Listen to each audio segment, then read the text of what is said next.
Haunting reflections unveiled. I always thought reflections were harmless, a trick of light, a familiar face staring back. But last night, something changed. I woke up to the sound of fingernails tapping on my bedroom window.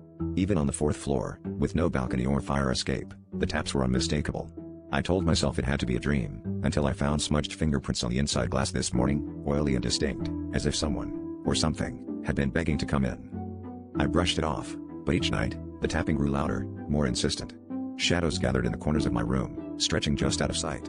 I tried to ignore them, but then, as I lay staring at the ceiling, I caught my reflection in the window, except it was moving on its own, mouthing something I couldn't quite understand.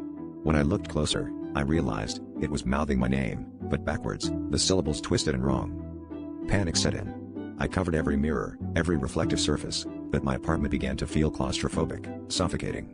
Still, the taps persisted, echoing through the glass until they sounded like knuckles rapping on bone. I started sleeping with the lights on, but it didn't help. Each morning, more fingerprints appeared, and sometimes, I'd wake to see words smeared in condensation that vanished before I could read them. Tonight, I dared to peek at my covered bathroom mirror, just to prove to myself it was all in my head.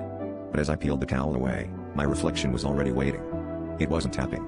It was standing right behind me, its smile stretched too far, teeth too many, grinning as it leaned in and whispered in my ear, a cold, guttural sound that was almost my name, but not quite.